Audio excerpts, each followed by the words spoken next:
Lo voy a invitar a Joel que me acompañe con la lectura de la palabra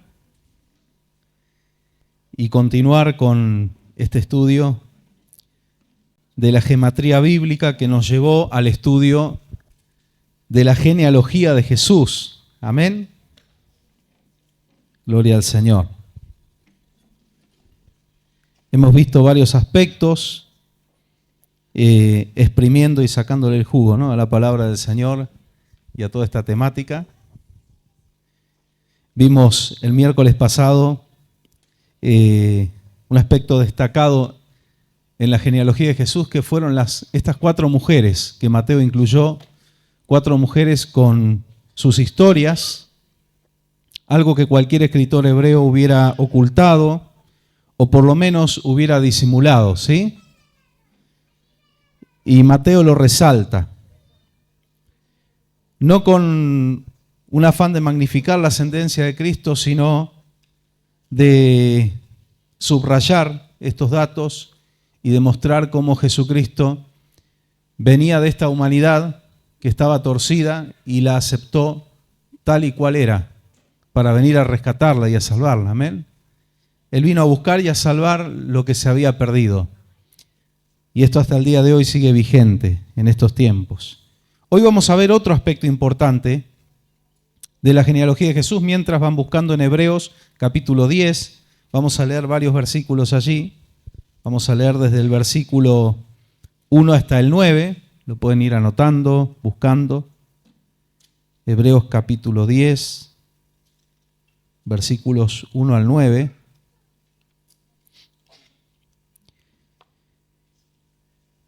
Y otro aspecto importante al cual apuntó Mateo, decíamos que Mateo fue dirigido a los judíos fundamentalmente, y que lo que Mateo trataba de demostrar era de que Jesucristo era el Mesías anunciado en el Antiguo Testamento.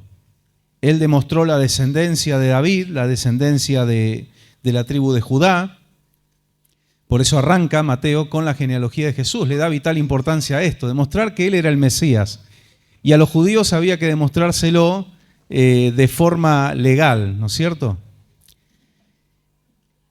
Y el aspecto importante que vamos a ver hoy es que toda palabra, y ahora lo vamos a ver demostrado en la Biblia, toda palabra, todo signo, toda simbología en el Antiguo Testamento tiene su cumplimiento en Cristo. Amén. Toda simbología, todo signo, toda sombra, toda figura, todo ritual del antiguo pacto se cumplió en Jesucristo. Siempre está esa discusión, ¿se abolió la ley de Moisés o no? Ahora estamos en la gracia, la ley no corre más. Y en realidad la ley sigue vigente. La ley sigue vigente. Lo que no está más vigente son los ritos de la ley. Todo lo que era simbología y todo lo que era... tenemos 3 tipos de mandamientos. Tenemos mandamientos morales, tenemos mandamientos espirituales y tenemos mandamientos rituales. Esos son los que no se utilizan más porque ya se cumplió en Jesucristo. Por ejemplo, una gran discusión que hay. No voy a decir con los judíos porque ellos entienden por la palabra que por más que acepten a Jesucristo, tienen que seguir guardando las fiestas judías, los Shabbat y demás, porque a ellos se los dio por mandamiento perpetuo. Es una señal, igual que la circuncisión, es una señal. Ellos siguen practicando la circuncisión, la Brit Milá, en hebreo. Pero nosotros, el pueblo gentil, tenemos en Cristo todo el cumplimiento de las cosas. Y de repente esa es una gran discusión por ahí con los adventistas, ¿no? El tema del Shabbat es uno de los puntos más de mayor disputa, ¿no?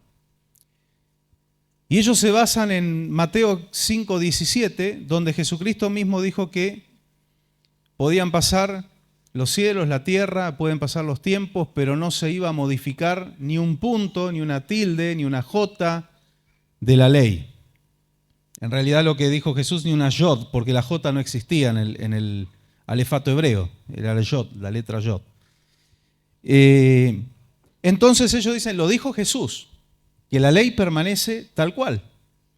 Y es cierto, nosotros tenemos que cumplir la ley, pero la cumplimos en Cristo. Es la parte, todavía les falta, Pablo lo dijo claramente, que les caiga el velo. Tienen un velo, dice, cuando leen a Moisés, todavía tienen puesto el velo, tienen un cortinado en sus ojos y no ven esta parte. Que el Shabbat hoy, que Shabbat significa descanso, nada más y nada menos que eso, no es un día, es un hombre. Amén. El Cordero Pascual no es un animal, es un hombre. Y así varias cosas que eran rituales del antiguo pacto, hoy se siguen cumpliendo, pero en la persona de Cristo. Entonces, ¿cómo guarda la iglesia de Cristo el Shabbat? ¿Tiene que sí o sí santificar el sábado? ¿O tiene que guardar las enseñanzas de Jesucristo? Claro. Si alguien a usted le pregunta, ¿ustedes guardan Shabbat? Sí, yo guardo Shabbat, pero lo guardo en la persona de Cristo. Ya no es un día. Es más, la carta a los Hebreos lo dice claramente. Ya no es un día. Y puede ser hoy, puede ser cualquier día. De hecho, lo hemos estudiado profundamente aquí, que aún las fiestas solemnes, de repente, no sé, por decir el Sukkot, comienza con un Shabbat, termina con un Shabbat. Y no caía siempre un sábado y terminaba un sábado. Podía empezar el primer día, podía empezar el tercer día de la semana, ¿sí? Y se declaraba Shabbat por la solemnidad de la fiesta, no era por la ubicación del calendario, ¿me entienden? Si yo digo la Pascua comienza a celebrarse el día 14 o el día 15 del mes de Aviv, y vamos a ponerlo en nuestro calendario, vamos a suponer el día 15 de abril, ¿sí? Se celebra la Pascua y este año cayó sábado, pero el año que viene va a caer domingo. El otro año va a caer un lunes. Y así, ¿no? Hasta que llegue un año bisiesto y se repita. Pero va a caer diferentes días. No era el día la importancia, era la enseñanza, era la esencia. Ya en el antiguo pacto, con estos shabbatones o sábados altos o días, usted lo va a encontrar en la versión 60 como una fiesta muy solemne. ¿Sí? Un día muy solemne, ya podían caer cualquier día, no era el día el asunto. De hecho, los discípulos de Jesús están recogiendo espigas porque tenían hambre, un Shabbat, y los fariseos se lo recriminan a Jesús. Y el Señor termina diciéndoles algo que es tajante: yo soy el Señor del sábado. Yo soy el Señor del sábado. El Shabbat es Cristo.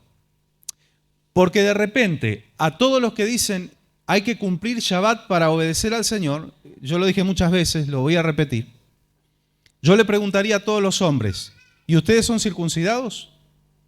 No.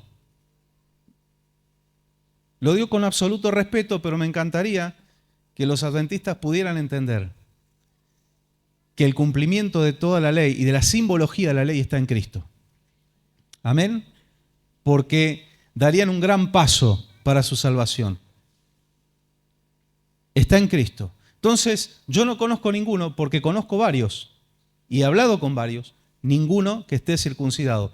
Que hable con cualquier judío ortodoxo, y le va a decir, si usted no está circuncidado, usted no puede entrar en los pactos de Israel. Usted no está habilitado para guardar Shabbat, para celebrar las fiestas solemnes. No lo puede hacer porque no tiene la señal del pacto. ¿Entienden? Entonces, cuando empezamos a meter cosas que no son de la gracia, empezamos con esto sí, esto no, aquello me conviene, esto es más fácil, esto no tanto, lo hago pasar de largo.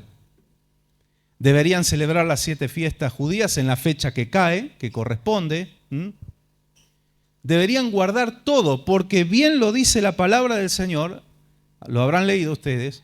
Si vas a guardar la ley, guardala toda, porque si fallás en un punto, sos transgresor de toda la ley. Porque el mismo que dijo no robarás, es el mismo que dijo no matarás, es el mismo que dijo no hablarás, no dirás falso testimonio contra tu prójimo. Entonces, un punto que fallamos, somos transgresores de toda la ley. De manera que no sirve guardar un día si no hacemos todo lo demás. ¿Por qué mejor no nos ponemos bajo la gracia, que es lo que el Señor vino a cumplir? Amén. ¿Por qué no matan un cordero para la Pascua? ¿Y por qué no celebran después los 7 días de panes sin levadura y demás? Hay que hacer todo. Pero la Biblia nos dice, nuestra Pascua, ¿quién es? Cristo, y ya fue sacrificado. Amén. El Shabbat es Cristo. Ya no tengo que guardar un día. Y dicen, bueno, santifican el domingo, que es un día pagano. No, no es que santificamos el domingo. Hay un error conceptual ahí. Quiero que lo escuchen bien y presten atención. El pueblo evangélico no santificamos el domingo. Nuestras vidas tenemos que santificar en Cristo. No es un día, vamos a lo mismo. No es que adoramos al domingo. El domingo es un día de adoración masiva. ¿Por qué? Por una cuestión laboral. Si de repente en este mundo, en esta parte del mundo, el parate fuera el miércoles sería el día del culto general y de repente el domingo tendríamos, por ejemplo, estudio bíblico. ¿Entienden? No es el día, son nuestras vidas. Y si vamos a santificar días, tienen que ser los 7.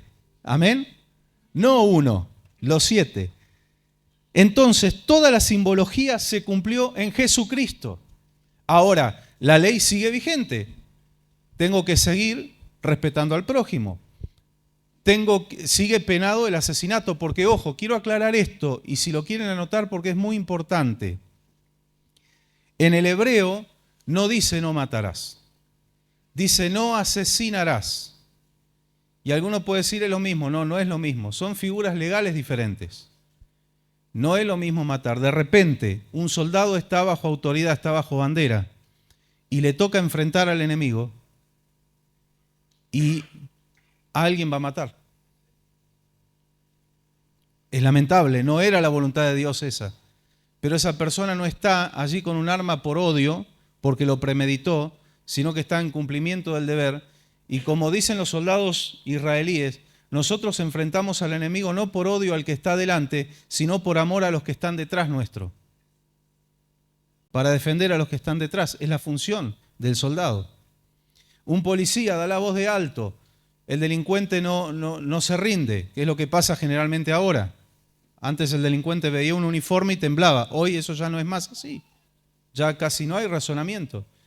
Entonces se inicia un enfrentamiento. Se abre fuego. Y el policía de repente mata al delincuente. ¿Dios lo castiga? No, porque él no cometió asesinato.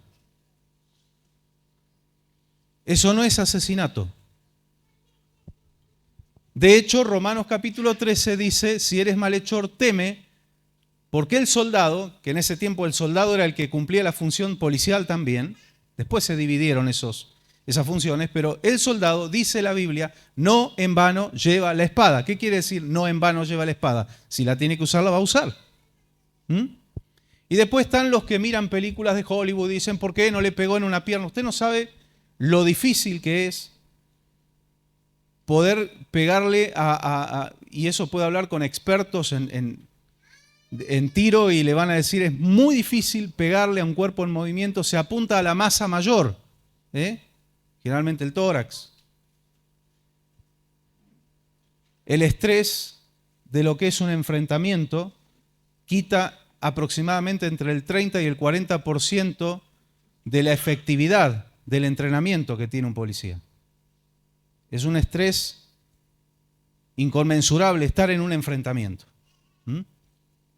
Entonces eso no es asesinato, está en cumplimiento del deber. El que decidió delinquir es el delincuente. Por eso cuando escuchábamos a Zaffarón y gente que piensa igual, ¿no? Que no, el delincuente es un trabajador. Bueno, los trabajadores tienen accidente de trabajo. Entonces si mueren o son heridos por estar robando, considérenlo un accidente de trabajo y no chille. Miren qué torcida que está la mente de esta gente que estaban en la Suprema Corte de Justicia. Están ocupando lugares de poder. La Biblia no dice no matarás, dice no asesinarás. Ahora, si por más que sea policía, dice, le tengo bronca a aquel y voy y lo mato y después invento un enfrentamiento, eso delante de Dios es un asesinato. Porque tampoco una placa o una función le da el derecho a hacer lo que quiere. No, debe respetar las leyes, ¿sí? Bien. Generalmente, si usted habla, el 99,9% de los policías no quieren enfrentarse. No es la voluntad de ellos estar en un enfrentamiento. Entonces hay que entender eso. Yo he tenido consultas de gente que está en las fuerzas y dice, pastor, si yo tengo un enfrentamiento, tengo que tirar, tire, mi amigo.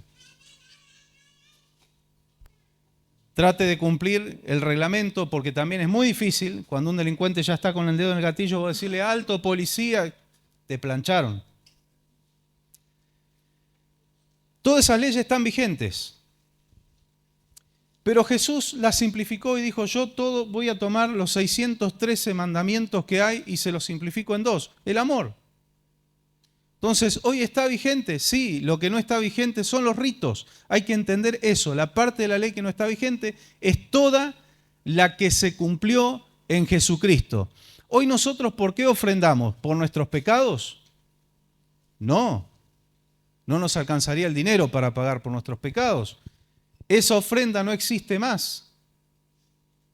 La ofrenda de Yom Kippur no existe más, porque Cristo entró en el tabernáculo no hecho de manos, leíamos creo que el miércoles pasado, y Él con su propia sangre pagó por nuestros pecados. La ofrenda que nosotros damos es por gratitud, por amor a la obra del Señor, para que el reino de los cielos se siga extendiendo, pero sobre todo por gratitud. Son ofrendas de gratitud. El diezmo lo hacemos por la ley o lo hacemos como lo hizo Abraham, como lo hizo Jacob, por revelación y por gratitud. Sencillamente eso. Porque el diezmo fue entregado 430 años antes de la ley. Yo siempre digo, están los cristianos que pareciera que han estudiado derecho jurídico bíblico y empiezan a buscarle las chicanas legales y dicen, no, esto es de la ley y no hay que diezmar más porque el que diezma está bajo maldición y es lo contrario. Pero les gusta el bendeciré a los que te bendijeren y maldeciré a los que te maldijeren. Eso les gusta. Bueno, eso también está en la ley o en el antiguo pacto. También en el antiguo pacto está el tú guardarás mi salida y mi entrada desde ahora y para siempre. Como eso está en el antiguo pacto, ahora salga a su suerte y arréglese, cuídese. ¿Se da cuenta de lo que estoy diciendo cuando el creyente empieza esto sí, esto no? Tiene un guiso, pero le saca el ajo, le saca la cebolla, le dice esto no me gusta, esto y deja al costado del plato. Bueno, con la Biblia no podemos hacer eso. Así que todo lo que en el amor se cumple la ley por fruto, no por esfuerzo, sino por fruto. No, lo hablábamos el miércoles pasado, no se nos va a cruzar por la cabeza hacerle daño a alguien que amamos. No se nos va a cruzar por la cabeza poner a alguien o algo en lugar de Dios porque amamos a Dios. Listo, ya no es un esfuerzo, cumplimos toda la ley en el amor. Así que lo que tenemos que pedirle, Señor, llénanos de tu amor. Amén.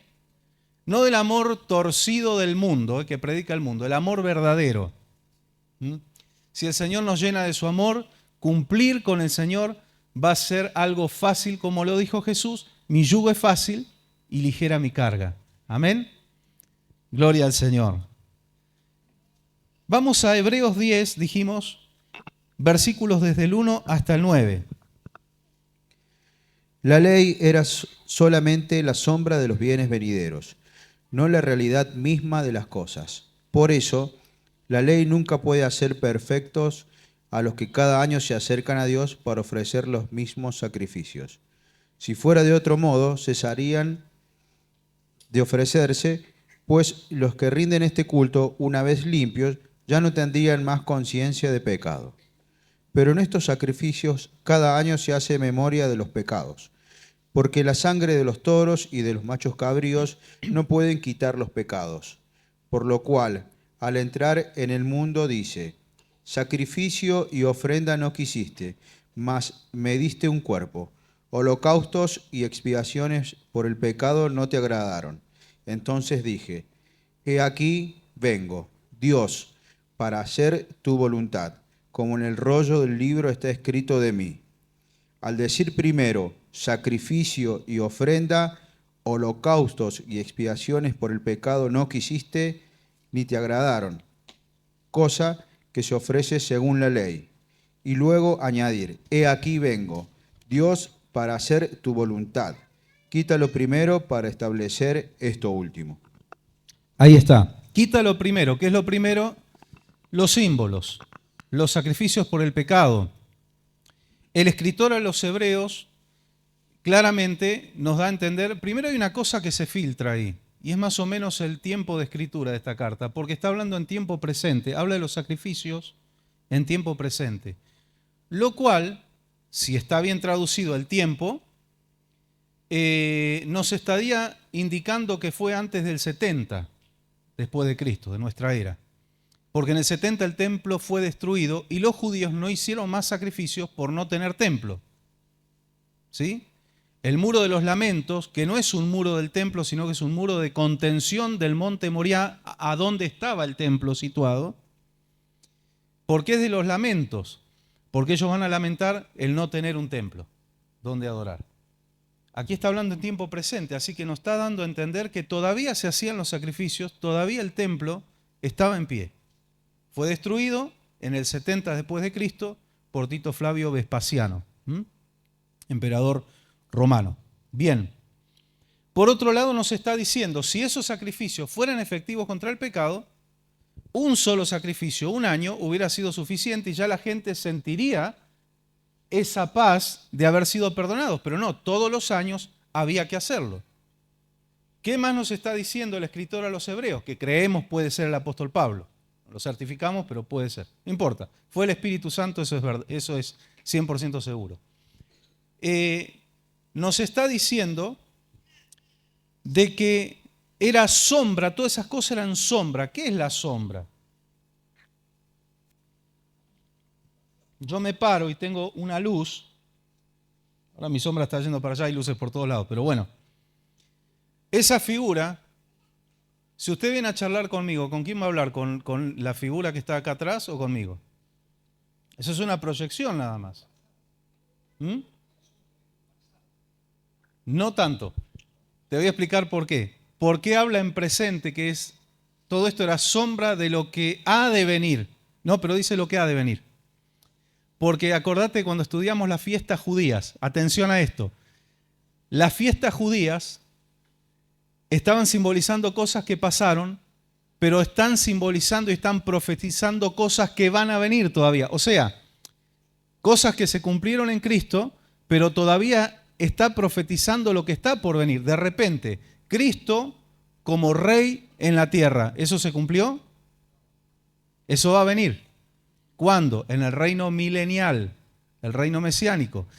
Y se acuerdan el Sukkot. ¿Qué simbolizaba el Sukkot? El reino milenial de Cristo. O sea, está proyectando algo que todavía va a venir.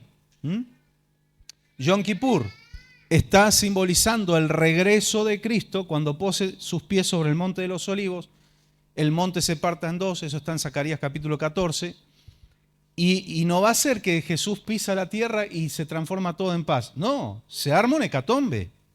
Ahí se desata la guerra de Armagedón, porque viene un enfrentamiento, Cristo con sus huestes, con el anticristo, con el falso profeta, y Satanás detrás que está impulsando todo eso. O sea, viene un tiempo también de quebrantamiento para Israel. ¿Se acuerdan que lo estudiamos? Donde dice que Israel va a hacer gran lamentación. ¿Por qué? Porque va a decir, ¿cómo lo pudimos mandar a la cruz? Él era nuestro Mesías y no lo vimos, no lo entendimos.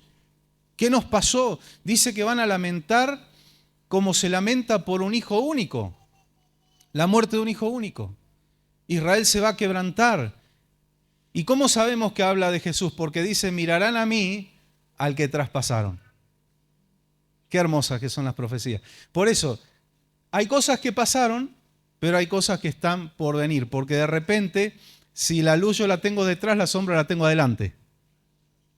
¿Verdad?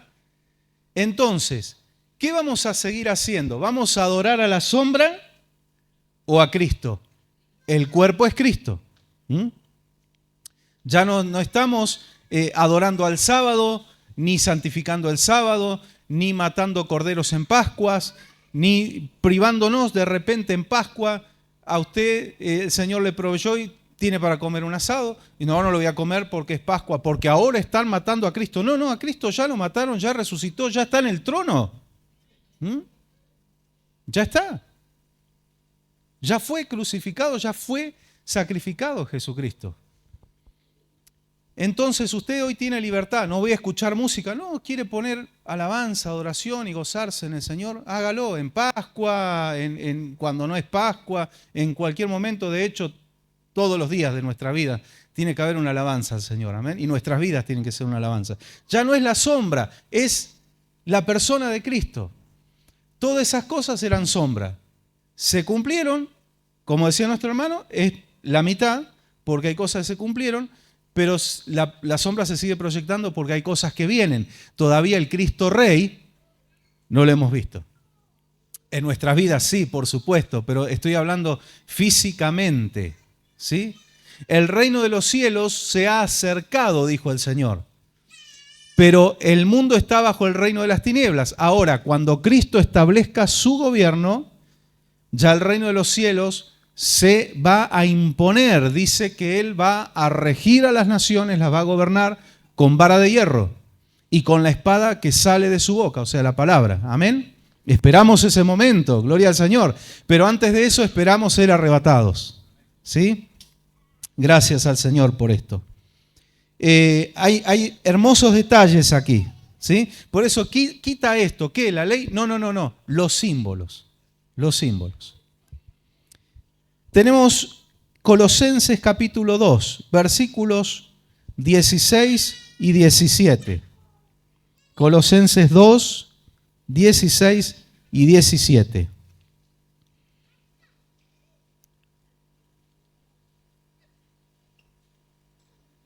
Vamos a ir esclareciendo con la palabra. Colosenses 2, 16 y 17. Por tanto, nadie os juzgue en asuntos de comida o de bebida, o en cuanto a días de fiesta, luna nueva o sábados. Todo esto no es más que una sombra de lo que ha de venir. Ahí está. Pero la realidad es Cristo. Ahí está. Todo esto es sombra, pero la realidad está en Cristo.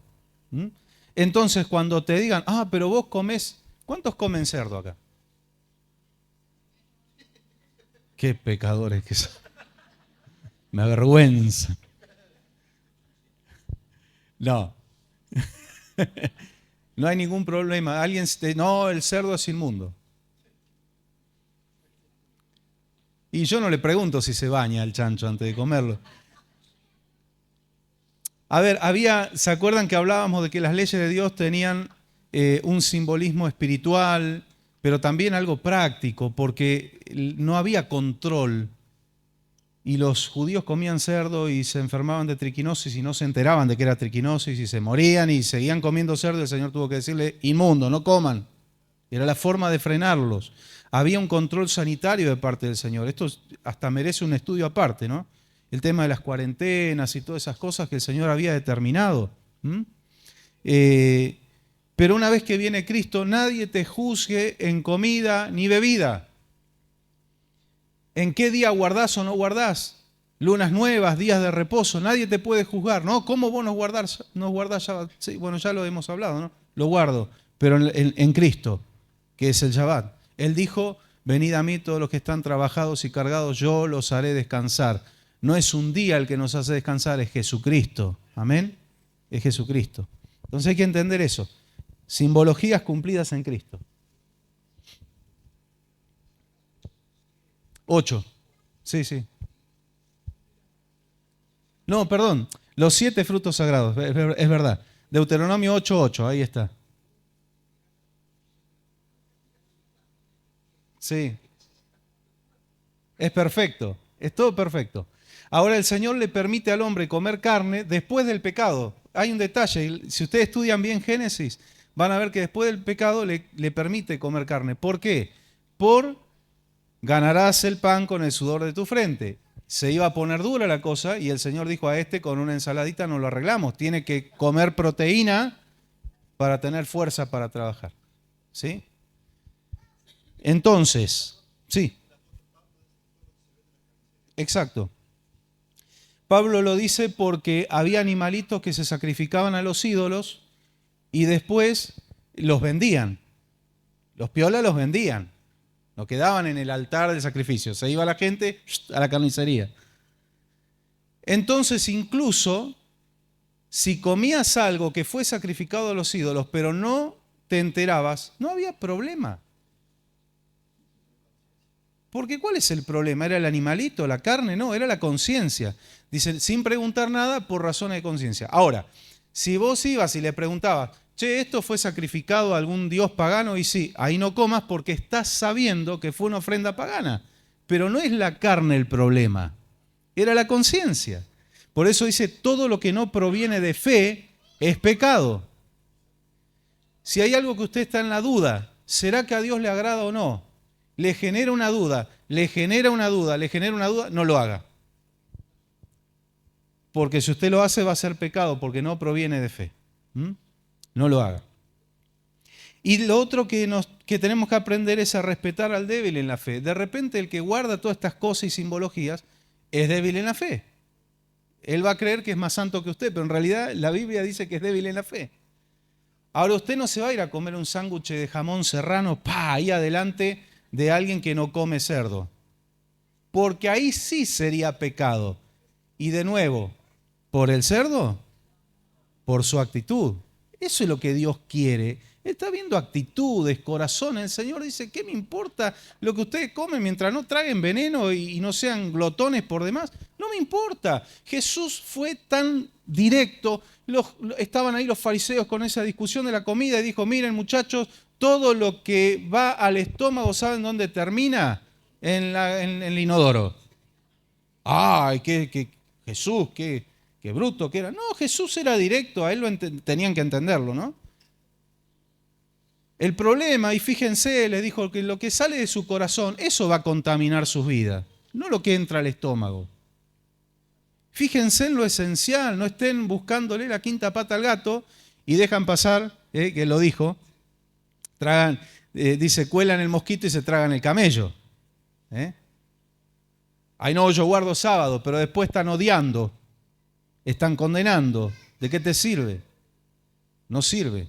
No como carne en Pascua y después chupa como esponja el resto del año. ¿De qué le sirve? Es verdad. Ayúdanos, Señor, a ser auténticos, ¿no? A ser auténticos. Bien, leímos Colosenses, ¿no? Romanos 5:14. La palabra nos va a esclarecer todo. Es la ley perfecta de Dios. Y tenemos una libertad hermosa en Cristo, tenemos que aprovecharla. Lo que no tenemos es libertinaje, porque si hay libertinaje, somos esclavos del pecado, no somos libres. Pero libertad en Cristo tenemos, ¿sí? Romanos 5:14. No obstante, la muerte reinó desde Adán hasta Moisés, también sobre los que no habían pecado de un modo semejante a la rebelión de Adán, el cual es figura del que había de venir. Ahí está, estamos hablando de que lo del Antiguo Testamento era figura del que había de venir, ahora sí, del que había de venir, que era Cristo. ¿Y cómo llegamos ahí? De que Adán, el que introdujo el pecado, que alguno tiene más ganas de encontrarlo en el cielo más que para charlar, para darle un par de sopapos, que para preguntarle qué pasó, ¿viste? Eso, ojalá esté en el cielo, así. Bueno, el Señor no nos va a dejar, pero sí, miren la vida a cuadritos por culpa del pecado. Es la raíz de todos los males. Sí, usted dirá el amor al dinero. Bueno, porque eso es pecado también. El pecado es la paga, el cobro del pecado. El pecado es un cheque que donde va la cifra dice muerte. Es muerte. ¿Y cómo puede llegar a ser figura de Cristo? En este último pasaje de Romanos, Pablo hace mención de Adán como figura de Cristo. Adán fue el primer hombre en la creación. Amén. Fue el comienzo de la raza humana. Pero por él entró el pecado en toda la humanidad. Ahora, ¿por qué Pablo lo compara a Jesús? ¿Vos tenés versión 60? Ajá. Vamos a ver si lo dice igual. Primera de Corintios capítulo 15, por las dudas lo voy buscando aquí, 1 Corintios 15. Yo siempre busco la versión que dé un concepto más claro para poder entender, ¿sí? 1 Corintios 15, versículos 45 y 47.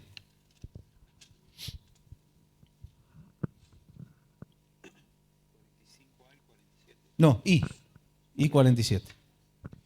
Así también está escrito: el primer hombre, Adán, se convirtió en un ser dotado de vida, y el último Adán en espíritu que da vida.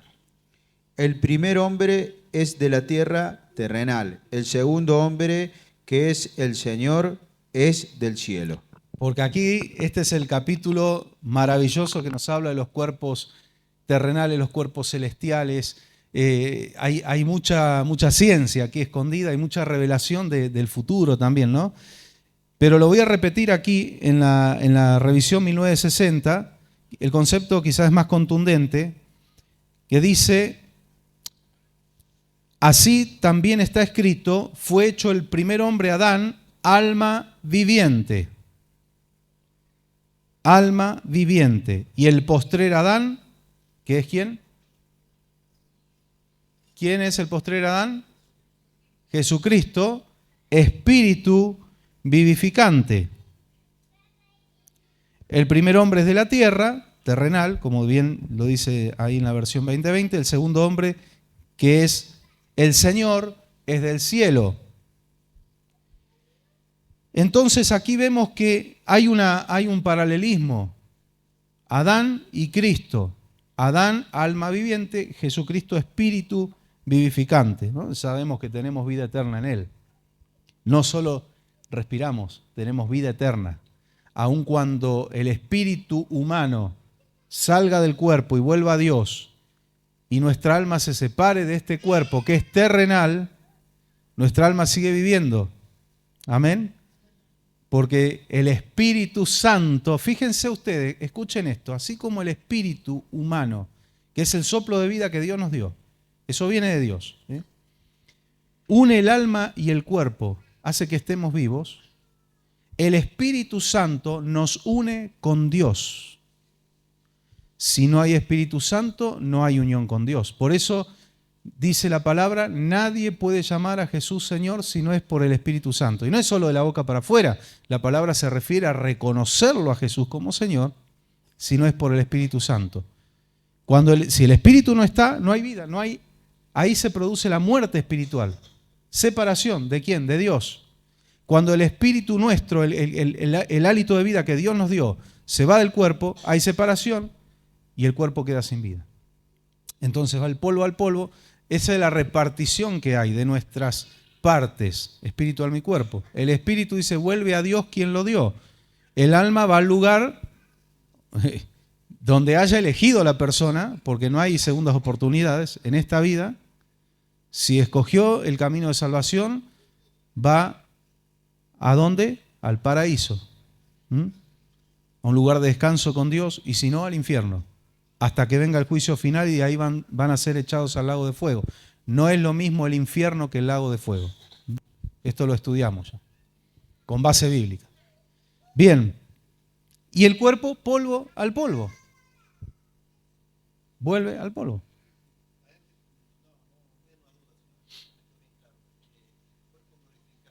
Sí. Va a tener... Es interesante. Yo creo que sí. Lo del alma no tengo duda, porque es nuestra alma que va a tener un cuerpo glorificado, que si usted estudia bien este capítulo, va a ver que habla de los cuerpos celestiales. Ese cuerpo que vamos a recibir es incorruptible porque es celestial, no está hecho con material de la tierra, ¿sí? Y espíritu. Yo creo que en vez del espíritu humano, a ver, ustedes díganme a ver qué les parece. Se los tiro sobre la mesa. Yo creo que en vez del espíritu humano, el que va a generar esa unión con el cuerpo glorificado es el mismo Espíritu Santo. ¿Por qué? ¿Por qué te digo? Porque si el mismo Espíritu que levantó a Cristo de los muertos mora en vosotros, vivificará también vuestros cuerpos mortales. Amén. Es el Espíritu Santo el que va a generar esa vivificación. Usted dirá, bueno, pero los cuerpos que se descompusieron, polvo al polvo, ¿cómo se va a vivificar? Porque de esas tumbas van a salir cuerpos glorificados desde allí. Hay un estudio maravilloso, pero eso es para tomarse el tiempo, que es el arrebatamiento en cámara lenta. Cómo hace en microsegundos los cuerpos salen de las tumbas, no se ven y aparecen en las nubes, en el aire. Si Cristo viene ahora, los que estamos vivos vamos a recibir una transformación instantánea. Entonces estos cuerpos no es que van a quedar tirados, van a ser transformados. No es un cambio de cuerpo, es una transformación. Y dice en la carta a los tesalonicenses que nos vamos a encontrar con Cristo, le vamos a esperar en las nubes, en el aire. Amén. Y Él trae juntamente con Él a los que murieron en Él. Eso va a ser en un abrir y cerrar de ojos, pero todo eso va a pasar. Transformación, porque habla la Biblia de los sepulcros que van a dar a sus muertos, los mares van a dar a sus muertos. ¿Pero qué? ¿Ese cuerpo, el polvo se va a reconstituir? No, cuerpos glorificados, transformación. Amén. Y alguno dirá, ¿y a los que los quemaron? Sí, cremaron y quemaron. Porque en batallas muchos murieron quemados, en accidentes muchos mueren quemados. No hay problema, porque se cumplió la ley, volvió al polvo, todo se hace polvo, todo vuelve a la tierra, sea como fuera. Y dice que el Espíritu Santo es el que va a vivificar. Ahora, esta palabra es tan poderosa que uno, y lo hemos predicado muchas veces, uno no tiene que esperar a ese momento del arrebatamiento para comprobar cómo el Espíritu Santo vivifica. Esa palabra ahora está vigente porque fíjense que hay una cláusula que usted la tiene que agarrar. Dice que vivificará nuestros cuerpos mortales. Todavía estamos en cuerpos mortales. No es solamente para cuando este cuerpo, si el Señor no viene antes, vaya al polvo, sino que ahora que estamos en pie, pero que a veces hay partes del cuerpo que necesitan ser vivificadas, hay células, hay órganos, amén. El Espíritu Santo puede obrar vivificación ahora, por eso suceden los milagros, amén. Es ahora. Vida eterna. ¿Cuándo voy a tener la vida eterna? Bueno, la consumación va a ser cuando estemos con el Señor, pero vida eterna yo tengo ahora. Ustedes tienen vida eterna ahora, porque la vida eterna es conocer al Señor. Y usted conoció a Cristo. Nueva criatura. Amén. Así que la vida eterna ya está. Ya está. Yo ya no tengo dudas existenciales, no sé usted. No tiene por qué tenerla. Uy, ¿de dónde vengo? ¿Para dónde voy? Que los Anunnakis vinieron y nos fabricaron en una cápsula criogénica. A nosotros nos exigen prueba de nuestra fe, pero ellos no tienen prueba de esas cosas. A alguien se le ocurrió y lo largaron como una teoría. Ellos no tienen prueba de todo eso. No llega a ser teoría. Exacto, exacto. Pero a vos te dicen, mostrame que Dios existe. Y mírate al espejo. ¿No te parece prueba suficiente? ¿No hay pruebas o no las quieren ver? No, pero ustedes porque no saben nada de la ciencia. ¿Ah, no? Los principios científicos que hay en la palabra y que nosotros los conocíamos antes que los descubrieran, que fueron escritos miles de años antes de que los descubrieran. No me hablen de ciencia para contrarrestar la fe. Porque si hablamos de ciencia, hace 70 años atrás el azúcar era algo maravilloso, curativo, tonificante, y la misma la ciencia decía eso. Y hoy es un veneno. Hace años atrás, en la pirámide, en la base alimentaria, estaban los carbohidratos. La ciencia lo decía. Hoy es un veneno. Entonces, ¿qué estoy diciendo? ¿La ciencia es mala? No, por favor, que no se malentienda. pero la ciencia es humana y a veces en un mismo tiempo se contradice. En un mismo tiempo. Vos vas a un médico y te dice, estos síntomas son de un preinfarto. Y vas a otro médico, y se los digo por experiencia, haber hablado con médicos, dice, no, el preinfarto no existe, es infarto o no hay. Un médico te dice, los lácteos no sirven, el cuerpo ya no puede sintetizar el calcio, porque la naturaleza es sabia, y usted no ve un ternero que ya no es ternero, que es un toro y sigue tomando la teta de la vaca, no. Es el tiempo de lactancia, después come sólido. El humano es el único que sigue lactando. Hay otras cosas que tienen calcio. En realidad, la lactosa es malísima para el sistema digestivo. Pero usted habla con otro médico y le dice, no, si no tomas leche, si no comes queso, se te van a quebrar los huesos. Pero cuando hablan de la fe, te dicen, se contradicen entre ellos. Bueno, yo siento a varios científicos y se van a contradecir entre ellos. Lo que ayer la ciencia creía que era posta, hoy dicen no, estábamos equivocados. Pero lo que hace 6.000 años Dios decía que era posta, hoy es posta. Lo que hace 3.000 años, lo que hace 4.000 años, no cambió, porque en Dios no hay sombra de variación, no hay duda ni sombra de variación. Que el ser humano se haya equivocado y haya malinterpretado algunas cosas es otra historia. Pero la ley de Dios es siempre la misma. Es siempre la misma. ¿Amén? Y a pesar, escuche bien, a pesar de algunos pequeños errores de traducción que los estudiamos aquí con toda honestidad, y aclaramos, hay errores humanos en las traducciones, no en la palabra del Señor. Pero dice la Biblia, y también lo estudiamos aquí cuando estudiamos los rollos de Qumran, que el Señor se comprometió a guardar la esencia de su palabra a través de los siglos. Por más que pasara por centenares de idiomas y dialectos y de actualizaciones, de traducciones, la esencia de la palabra se iba a mantener. ¿Amén? Y así pasó. Y así pasó. Porque miles y miles de personas tuvieron experiencias con Dios, tuvieron milagros, tuvieron encuentros con Dios, con la versión del 1909 de Reina Valera, y le hablo de mi generación, para atrás usaban ese, quizá otra versión más vieja. La de 1960, la del 2020, como tiene acá nuestro hermano Joel, la NBI versión 99 y la versión 2022 que tengo yo acá. A ver, usted me dirá, ¿hay alguna traducción perfecta? No, perfecta ninguna. Traducción perfecta ninguna. Más la palabra de Dios es perfecta. Y el Espíritu Santo se va a encargar de que usted y yo entendamos la voluntad de Dios, por mal que algún término no esté muy bien traducido. El Espíritu Santo se va a encargar. ¿Cómo funciona el cerebro humano? Miren, yo no estudié inglés.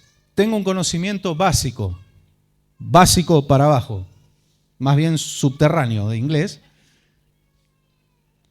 Pero cuando uno está en un país donde se habla inglés, el cerebro se empieza a acostumbrar y hasta la fonética. Y venimos charlando un viaje de como 100 kilómetros, ¿no?, entre Haifa y Tel Aviv, con un taxista judío que hablaba inglés. Y yo venía adelante charlando con él como hablando con un gaucho cordobés, ¿viste? Y bueno, mi esposa sí estudió, pero veníamos charlando, ¿y cómo nos entendíamos? Primero porque su inglés no era tan perfecto, entonces ahí cuando es medio el inglés uno... Pero se entendía bien. Ahora, ¿cómo funciona el cerebro? Yo tomaba 10 palabras que me dijo. De las 10 entendí 5. Pero el cerebro deduce lo que está en el medio. Deduce el concepto. Yo calculo que le haría lo mismo con mi inglés. De 10 me entendía 3 y más o menos se daba cuenta de lo que yo le decía. Pero no importaba que las 10 palabras yo no la entendiera. Yo entendía lo que él me decía por lo que entre medio más o menos yo captaba. Cuanto más la palabra del Señor, que tiene la intervención del Espíritu Santo. De repente alguna palabrita no está muy bien traducida y los hermanos no lo hicieron con maldad, lo hicieron porque era todo lo que podían hacer. Y el Señor eso lo entiende y lo respalda, ¿no? Entonces, que entre medio haya algún término que no esté muy correcto, no importa. Nosotros tomamos toda la palabra y entendemos lo que Dios quiere de nosotros. Y entendemos lo que Dios tiene para nosotros. Por eso el Salmo 119, versículo 160, dice que la suma de la palabra del Señor, la suma de tus dichos es verdad. Porque muchas doctrinas erróneas y heréticas se sacaron de la misma Biblia, pero sacan texto de contexto. Cuando nosotros vemos la suma, decimos, che, esto no es así, esto está desequilibrado. En realidad lo que el Señor quiere decir es esto. El que no aborrece a su esposa, a sus hijos y no me sigue, no es digno de ser mi discípulo. Tengo que odiar a mi familia.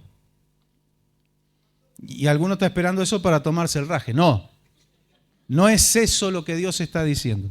Sí.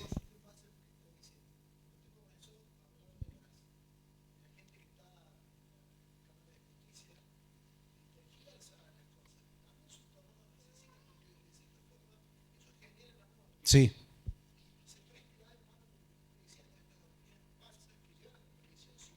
Sí. Sí, en cuanto a la justicia terrenal, es verdad, Dios lo imputa al culpable. A ver, de repente, este caso que yo lo mencioné el miércoles pasado, de mucho renombre, de lo que pasó en Córdoba, con la hiena, ¿no? Un asesino. Ahora se está investigando a los jueces que le dieron salidas transitorias. No se le puede dar a una persona así salida transitoria. Si el juez cometió un error, y obviamente si cometió un error debe estar arrepentido, cosa que me resulta difícil. Sinceramente, lo digo desde mi perspectiva, me resulta difícil creer. Pero bueno, doy el beneficio de la duda. Pero yo creo que no lo hicieron por error, lo hicieron por cohecho. Para Dios, esos jueces son asesinos. Sí, sí.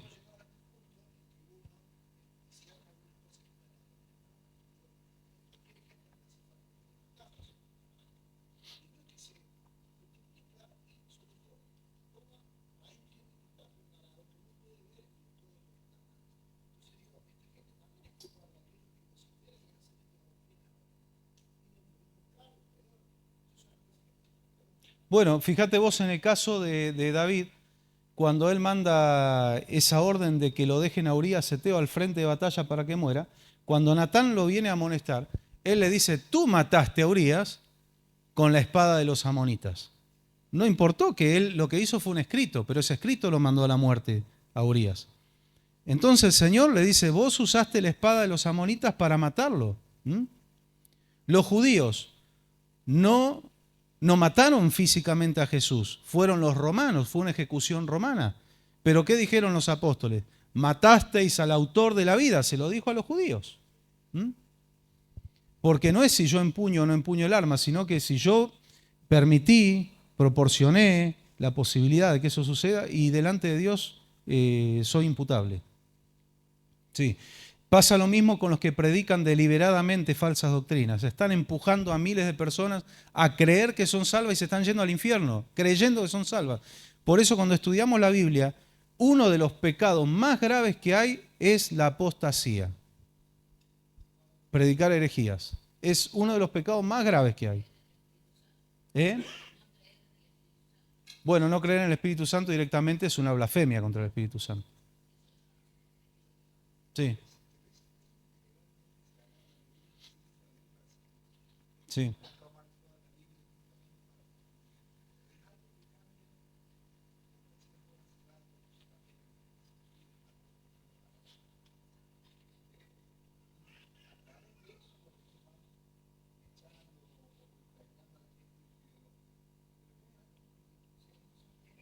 Es insostenible.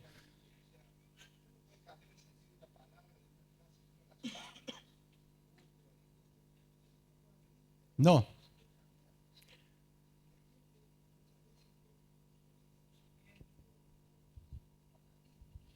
sí,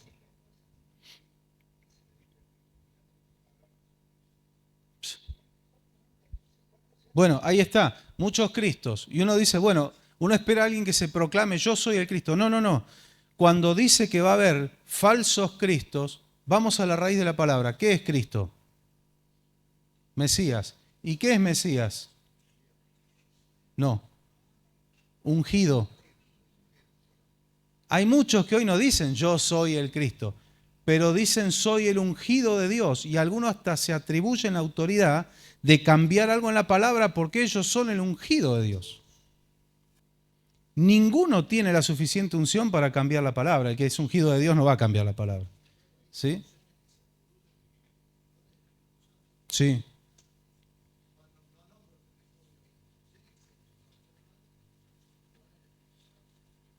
Claro, por eso Jesús tan sabiamente dijo, por sus frutos los conoceréis. No dijo por sus dones, dijo por sus frutos. De repente hay un ejemplo en la Biblia, que es un ejemplo extraño, pero está, que es Juan el Bautista. Juan el Bautista fue un hombre lleno del Espíritu Santo desde el vientre de su madre y no hizo señales. ¿Leyeron eso? No hizo ninguna señal. No hizo milagros. ¿Cómo lo usó el Señor a él? Salvando, acercando a la gente al Señor.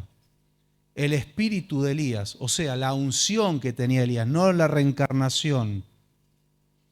Que eso también hay que aclarar, porque cuando a Juan el Bautista le preguntaron, ¿tú eres el Cristo? No. ¿Tú eres Elías? No. Él mismo dijo que no era Elías. Era la unción que tenía Elías de llevar los corazones del pueblo, volverlos hacia Dios. Eso es lo que el Señor le había dado a Juan el Bautista. Sí, hay la Biblia, por eso generalmente donde se engaña a la gente, no se insta a que la gente se instruya en la palabra. Y como hay un gran analfabetismo bíblico hoy en el pueblo cristiano, estas ideas o estas doctrinas prenden fácil, porque hay analfabetismo bíblico. Cuando el creyente se mete a estudiar la palabra y a buscar a Dios en oración, viene a los cultos, anota, se interesa. Si algo no lo entiende, sigue insistiendo, orando, clamando. Un día Dios le revela qué es lo que quiere decir eso. Escucha una prédica, el Señor le aclara, era esto, tal cosa. Cuando te vengan con una mentira, por más que usen textos de la Biblia, esto huele mal. ¿Quién es el padre de mentiras? Satanás, que usó desde el principio la palabra de Dios, pero tergiversada. Desde el principio, en Génesis, ahí usted encuentra a alguien que toma de la boca de Dios algo, pero lo tuerce. Porque ¿qué es lo que le dice a la mujer? Así que Dios les dijo que de ningún árbol pueden comer. No, no era de ninguno. Era del árbol de la ciencia del bien y del mal. Pero él tomó una expresión de Dios y le cambió algo. Ahora, cuando lo tienta a Jesús, afinó más su técnica. Porque usó tal cual como está en la palabra. Tirate de acá del pináculo del templo, arrojate, porque la palabra dice que a sus ángeles mandará acerca de ti que te guarden para que tu pie no tropiece en piedra. La dictó tal cual, pero sacada de contexto. ¿Sí? Y el Señor le dijo, sí, pero también la misma palabra dice, no tentarás al Señor tu Dios. Y yo he visto que es aberrante, pero gente que dice, yo voy a demostrar el poder de Dios y se hace picar con una víbora. Se murió. Se murió. O gente que dice, me voy a tirar, y hay locos que lo hacen para demostrar que Dios me va a guardar y se hacen pomada como el coyote cuando se caía del... No tentarás al Señor tu Dios. Ayúdanos, Señor. Podríamos hablar de esto, tenemos para una clase más.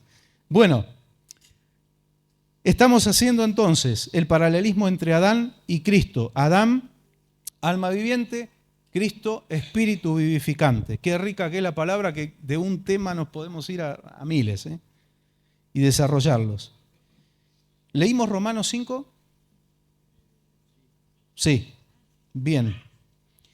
Vemos que 5:14. Bueno, leamos ahora Romanos 5, lo que continúa, del 15 al 19. Vamos a seguir ampliando este concepto. 5, del 15 al 19. Pero el don no fue como el delito, porque si por el delito de unos muchos murieron, la gracia y el don de Dios abundaron para muchos por la gracia de un hombre, Jesucristo. Y con el don no sucede con el caso de uno que pecó, porque por un lado el juicio vino a causa de uno que pecó para condenación, pero por otro lado la gracia vino a causa de muchos delitos para justificación. Pues, si por un delito reinó la muerte, por causa de uno, muchos más reinarán por medio de uno, Jesucristo, los que reciben la abundancia de la gracia y del don de la justicia. Amén. Hasta el 19, inclusive. Así que, como por el delito de uno vino la condenación a toda la humanidad, de la misma manera por la justicia de uno vino a toda la humanidad la justificación que produce vida.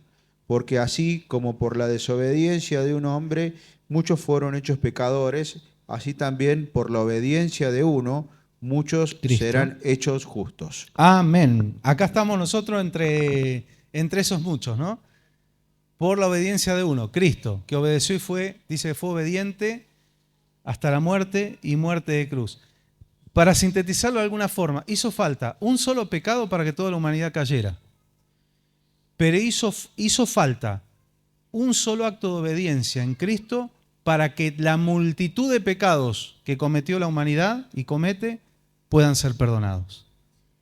Un solo pecado hundió a la humanidad, pero un solo Salvador, Jesucristo, un solo mediador entre Dios y los hombres, con un sacrificio puede perdonar multitud de pecados. Miren si no... Claro, pecado, desobediencia, errar al blanco. ¿Qué es lo que está diciendo aquí? Está exaltando la gracia del Señor por sobre el poder del pecado. Porque si el pecado fue poderoso para hundir a la humanidad, la gracia dice que lo superó. Y aquí, en esta misma carta, encontramos que cuando abundó el pecado, sobreabundó la gracia. La supremacía de la gracia, la supremacía del reino de Dios, sobre el reino de las tinieblas, por sobre el poder del pecado. Porque si estuviéramos peleando de igual a igual contra el reino de las tinieblas, estaríamos en graves problemas. En graves problemas. Entienda esto, no estamos peleando de igual a igual. Usted y yo somos mucho más débiles que el diablo, pero infinitamente más débiles. Pero el que está en nosotros es más poderoso. El que está en mí, el que está en tu vida. Amén. Por medio de él somos más que vencedores. Y es un poder superior. Así que la victoria está asegurada. Depende de nosotros. No peleamos de igual a igual. Hay un poder superior. Más son los que están con nosotros que los que están en contra. Mire, un testimonio de hace muchos años atrás, de una persona que practicaba el ocultismo, pero de alta gama. Y habían aprendido algo que se llama viaje astral. El viaje astral en la Biblia está representado en Eclesiastés cuando dice antes que el hilo de plata se corte. Es un concepto medio que hay que explicarlo bien, pero de forma ilegal delante de Dios, fraudulenta, por medio de un demonio que proporciona este poder, hay gente, y les digo gente de un nivel muy alto del ocultismo, que aprenden a desprender el alma del cuerpo, pero sin separarse, sin morir. El cuerpo queda estático y ellos hacen viajes astrales y hacen espionaje y van a tratar de causar problemas en la casa de los cristianos principalmente. Sin morir, porque el hilo de plata no se corta. Está representado, esa unión está representada por el hilo de plata. ¿Cómo está representado, cómo está figurado el viaje astral y hasta de forma tan inocente, hasta en los dibujitos, las brujas volando en escobas? Cuando usted ve una bruja volando en escoba, está representando el viaje astral. Esta persona fueron a la casa obviamente, no en cuerpo, una vez explicado esto, lo que es un viaje astral. Hicieron un viaje astral hasta la casa de una familia cristiana que vivían en una casita humilde.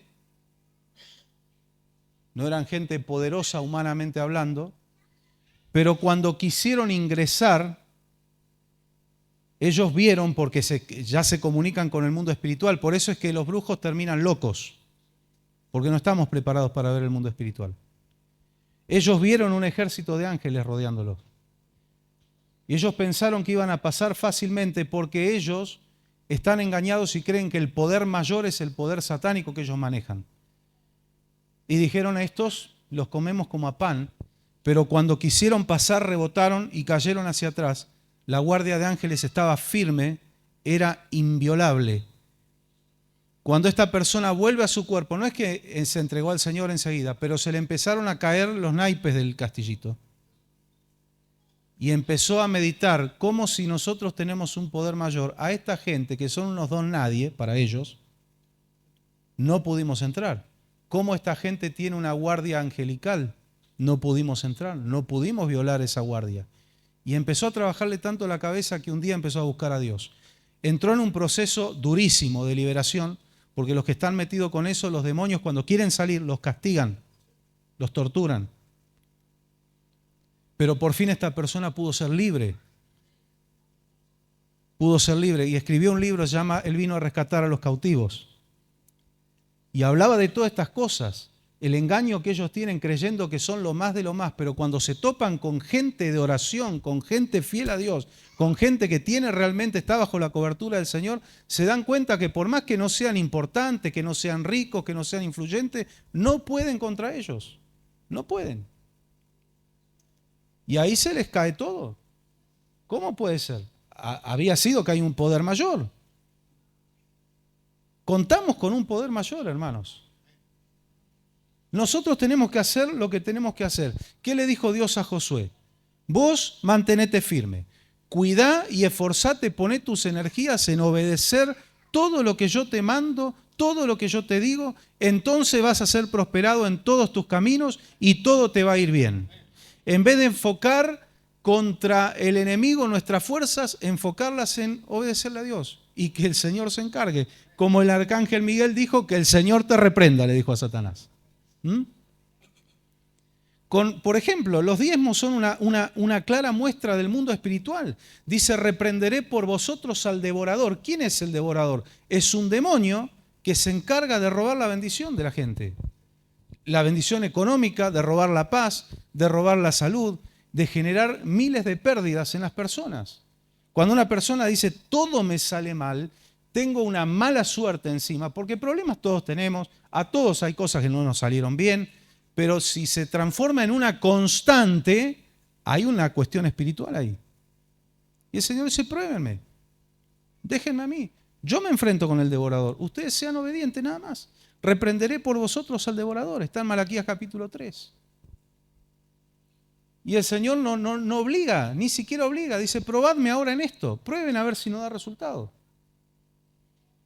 Tenemos un poder mayor y Dios nos ha dado, que de esto el Señor nos habló, las armas espirituales, que no son carnales, son poderosas para derribar toda la fortaleza de las tinieblas. Amén. Gloria al Señor. Así que la gracia y el don fue mucho más grande que la caída y el pecado. Y gloria a Dios por eso. Gracias al Señor por eso. Bien, de la sangre de Adán, vamos a ver en la palabra, que de la sangre de Adán salieron todas las razas y los diferentes tipos de sangre que hoy hay, RH positivo, negativo, cero negativo. Bueno, de una sola sangre, de la de Adán, salió toda la humanidad, pero de la sangre de Cristo salen todos los salvos. Por eso hay un paralelismo con Adán, Adán y Cristo. Primer Adán, segundo Adán. Por la sangre de Cristo se compró y se redimió a su iglesia. Amén. Gloria al Señor. Hechos 17, 26. Hechos capítulo 17. Versículo 26, dice, de un solo hombre hizo a todos los seres humanos, para que habiten la superficie entera de la tierra, y les ha prefijado sus tiempos precisos y sus límites para vivir. La versión 60 dice, de una sola sangre, No está mal esa versión, está bien, solo que aquí es más claro todavía, en este concepto. De una sangre, dice que el Señor hizo a todos, a toda la gente, a toda la humanidad. De una sangre ha hecho todo el linaje de los hombres, para que habiten sobre la faz de la tierra, y les ha prefijado Dios el orden de los tiempos, ¿sí? O las diferentes etapas de la humanidad, y, ¿qué más dice? Y los límites de su habitación. La NB dice los límites de su territorio. Los que dicen, bueno, las fronteras, hay que derribar las fronteras. Bueno, yo me gustaría hablar con esa gente y decirle, voltea los paredones de tu casa. Saca los alambrados. Empecemos por casa. Porque predicar un concepto es muy lindo mientras no se metan conmigo. Me acuerdo cuando desde el Vaticano criticaban a Donald Trump por el tema del muro, un muro que ya existe entre Estados Unidos y México, él lo que proponía era extenderlo más. Y lo decía un hombre que vive detrás de los muros. El Vaticano está detrás de muros. Tiremos esos muros y después hablemos. Entonces derribemos todos los límites de nuestra casa y que pasen los vecinos, que pase el que quiera. Un día salís al patio y si tenés una pileta se está bañando uno que vive a 20 cuadras y no le puede decir nada porque es la casa de todos. No le va a gustar. El Señor fijó los límites. Y no solo en la tierra, el Señor fijó los límites de su habitación porque el hombre ahora sabe que este planeta va a colapsar en algún momento y los multimillonarios, los hombres de la élite, ya están planeando y están preparando, de hecho ya tienen diseñadas cápsulas espaciales, se quieren ir a otro lado. Y si se van a vivir a Marte, un día va a explotar Marte también, porque el problema no es la tierra, es el hombre. Y donde se va el hombre lleva el pecado. Por eso no es efectivo el decir me voy a meter en un claustro para que allá en una montaña y que el pecado no me llegue. Lo llevó con él. El Señor no nos mandó a aislarnos del mundo. Sean luz en medio de las tinieblas. Os envío como ovejas en medio de lobos. Muestren la luz donde hay oscuridad. Amén. Distinto es decir, bueno, tomar un tiempo de búsqueda del Señor y aislarnos de todas las distracciones. Sí, eso es bíblico. Un retiro espiritual. Pero no vivir de esa forma. Porque el Señor quiere que bajemos al valle y seamos luz. Bien, de una sangre, de la sangre de Adán, el Señor hizo todos los linajes de la tierra. Pero ahora vamos a ver la sangre de Cristo. Hechos también, capítulo 20, versículo 28. Por tanto, mirad por vosotros y por todo el rebaño en que el Espíritu Santo os ha puesto como supervisores para apacentar la iglesia del Señor, que Él ganó por su propia sangre. Ahí está. Él ganó. El Señor le está hablando a los ancianos de Éfeso, a los ancianos de la zona, por medio del apóstol Pablo, y les está encomendando. Esto es una recomendación a los pastores. Cuiden que no se pierdan, por lo menos en cuanto dependa de nosotros. Después cada uno también es responsable de su salvación. Pero no les vayan a enseñar algo que no es bíblico, no los vayan a empujar, como decías vos, con una doctrina errónea que se pierdan todos. No, cuídenlo, porque esta gente, le está diciendo, no les pertenece a ustedes. Esta gente la compró Cristo con su sangre. Usted le pertenece al Señor. Amén. El dueño de la grey es el Señor. Por eso lo va a pedir cuenta. Sí, sí. Entonces Cristo la ganó con su sangre. Apocalipsis 5, versículos 9 y 10. Apocalipsis 5, 9 y 10.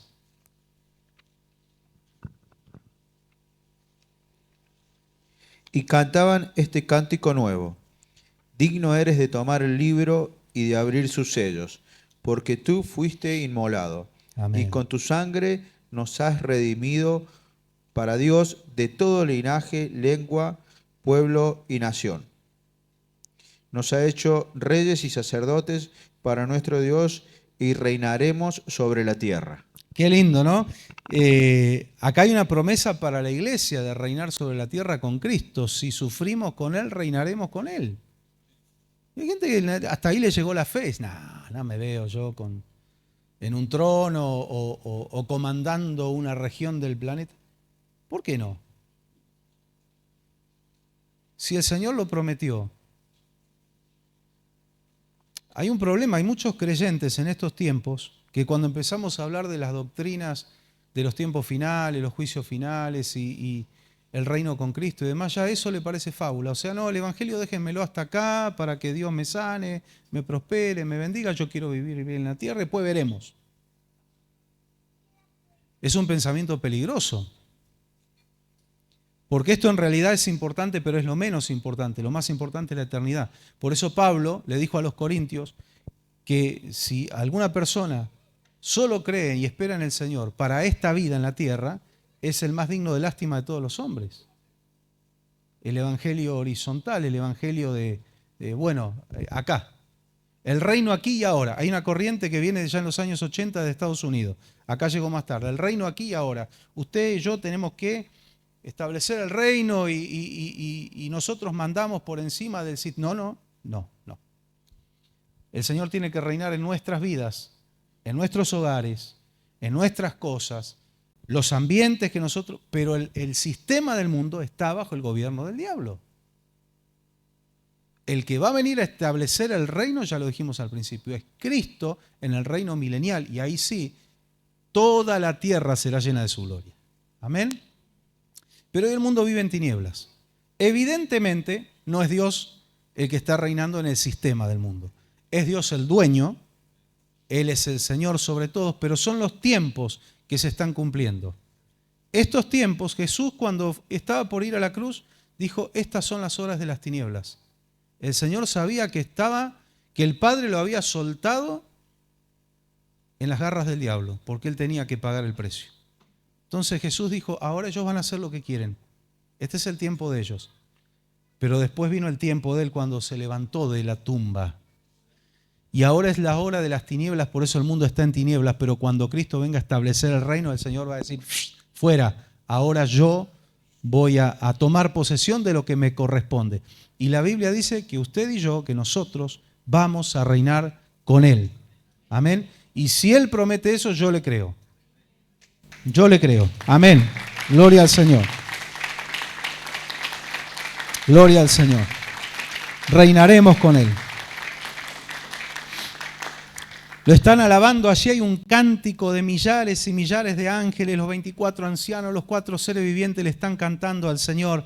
Esto es un cántico hermoso, ¿no? Digno eres de tomar el libro y de abrir sus sellos, el libro que estaba sellado, que son los destinos de la humanidad en los tiempos finales. Allí están los juicios, allí está lo que Dios ha determinado para los últimos tiempos y nadie podía abrirlo. Dice Juan que lloraba cuando veía que nadie era digno, no había un ángel siquiera digno de abrir el libro y aparece Jesucristo y dicen, Él es el único digno. Y un ángel le dice, ya no llores más, ahí está el que va a abrir, el que va a concluir la historia, el que va a traer la paz verdadera, el que va a darle el punto final a la historia de la humanidad y de la tierra. Ahí está, es Jesucristo.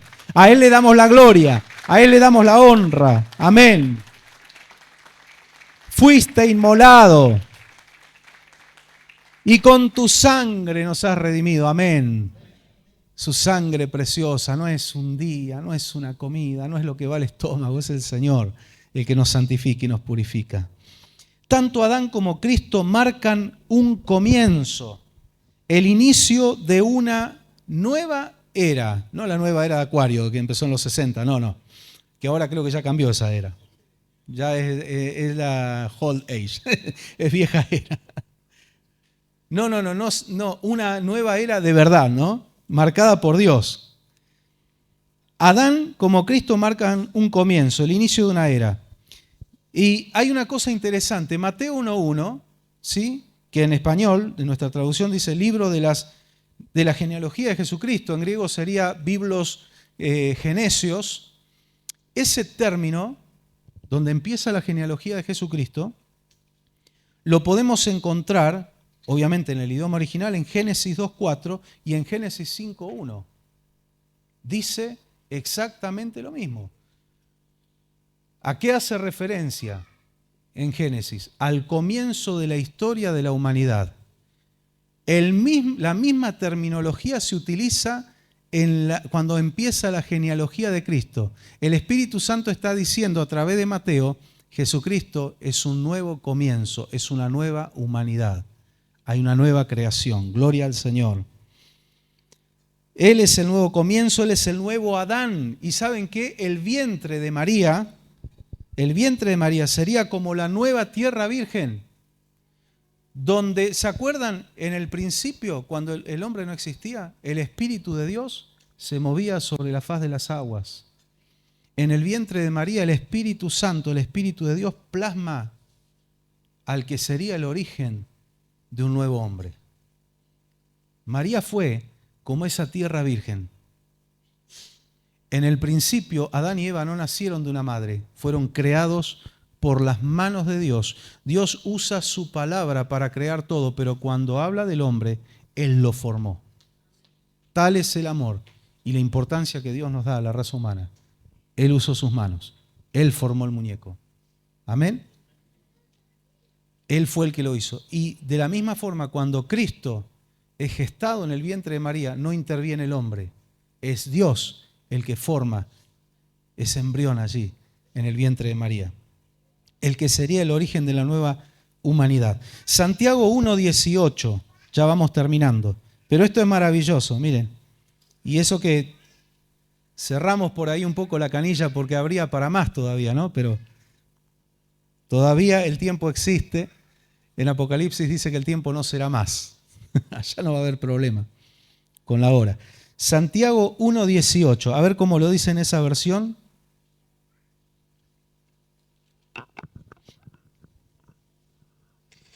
Él por su propia voluntad nos hizo nacer por la palabra de verdad, para que seamos las primicias de su creación. Amén, está muy bien.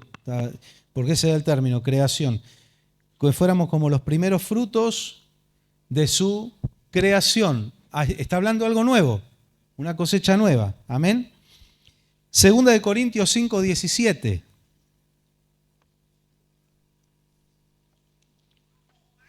Segunda de Corintios 5:17.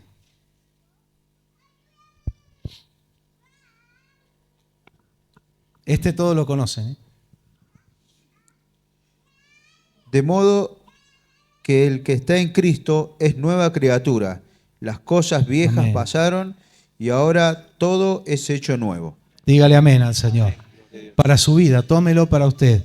En Cristo somos nueva criatura. El Adán, espíritu vivificante, nueva creación, biblos genesios, algo nuevo que se crea. Amén.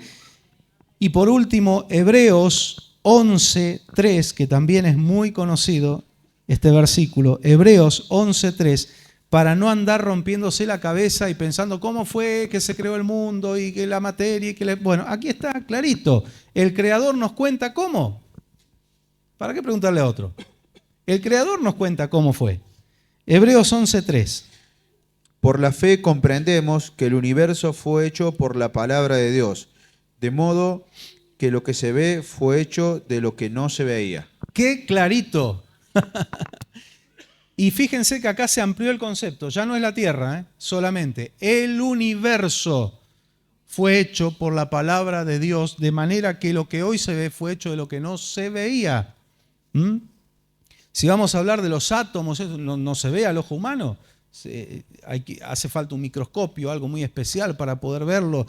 Bueno, Él creó los átomos, la materia. Él hizo que la materia evolucione. El que creó todo nos cuenta cómo lo hizo. Fue por la palabra. Él habló y hubo una nueva creación.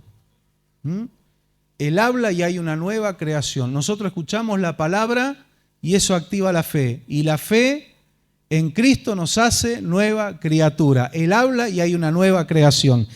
Cristo no repara parcialmente, Cristo no emparcha, Cristo hace nuevo. Cielo nuevo y tierra nueva donde mora la justicia. Él hace nuevo. Amén. Usted no está acá para más o menos una lavada de cara. No. más o menos, bueno, tiene el motor medio fundido, pero hacemos chapa y pintura y si arranca lo vendemos. No. Él te trajo para hacerte nueva criatura. Dele un fuerte aplauso al Señor. Gracias, Joel. Gloria a Cristo. Gloria a Jesucristo. Qué hermoso. Qué hermoso. Vamos a estar puestos de pie, agradeciéndole al Señor por este tiempo que nos enriquecemos con su palabra, nos enriquecemos en su presencia, y que el Espíritu Santo le siga añadiendo a usted de todo esto, que esto sea, como decía el hermano Charles Spurgeon, que esto sean las astillas que enciendan el fuego, pero que usted pueda hacer un buen fuego, un buen asado con la palabra del Señor. Señor, te agradecemos en esta noche por estar contigo, Señor, con tu presencia en nuestras vidas y en medio nuestro, pero gracias te doy por estar con mis hermanos, Señor, con gente con la cual voy a compartir la eternidad. Señor, bendícelos con toda clase de bendición. Tú has comenzado un día este proceso de hacer nuevas todas las cosas, un proceso de restauración completa, como tú nos hablabas el domingo, un tiempo de restitución en tu presencia y en tus caminos. Restituye y bendice a tu pueblo, Señor. Lo que ellos hayan perdido en el tiempo que estaba la oruga, el saltón, el revoltón, la langosta, ese tiempo quedó atrás y viene el tiempo de restitución. Tú haces nuevas todas las cosas. Por Adán entró el pecado, pero por ti, por tu sangre, vino el perdón, vino la gracia, y lo que tú hiciste fue mucho más grande que el error que cometió el hombre. Es mucho más grande hoy. Tu gracia es más grande hoy. Tu poder es superior hoy, Señor. Tú nos das victoria en el presente y aún en el futuro. Mientras tu iglesia esté en la tierra, tú prometiste que las puertas del infierno no prevalecerán contra ella. Por eso te damos gracias, Señor. Nos ocultamos detrás de ti, nos ponemos bajo tus alas, Señor. Allí estamos seguros. No queremos movernos ni a un lado ni a otro. Queremos estar bajo tu cobertura. Así protege a este pueblo, bendícelo, provéele sobreabundantemente todas las cosas, derrama sobre ellos y sobre cada uno de nosotros las bendiciones desde lo alto y las bendiciones de la tierra, porque están aseguradas en ti, Señor. Ayúdanos a obedecerte, ayúdanos a agradarte a ti, ayúdanos a caminar en tus caminos, a poner nuestras energías y nuestra atención en agradarte a ti. Todo lo demás va a venir por añadidura. Todas las bendiciones que están prometidas allí en Deuteronomio 28 y en toda la palabra vienen por añadidura. Señor, gracias te damos. Tú eres grande, eres el más grande, incomparable, glorioso, Señor. Hoy te adoramos y te miramos con los ojos de la fe, pero llegará el día en que te veremos cara a cara. Gracias, Padre. Gracias, Hijo. Gracias, Espíritu Santo. Amén y amén. Gloria al Señor. Gloria a Dios. Alábele a Él, alábele. Dele la alabanza, la gloria, la honra. Digno eres, Señor. Digno eres, Señor amado. Te amamos, Jesús. Te amamos, Señor. Tú eres Rey, Señor. Tú eres Rey. Aleluya. Gloria a Dios.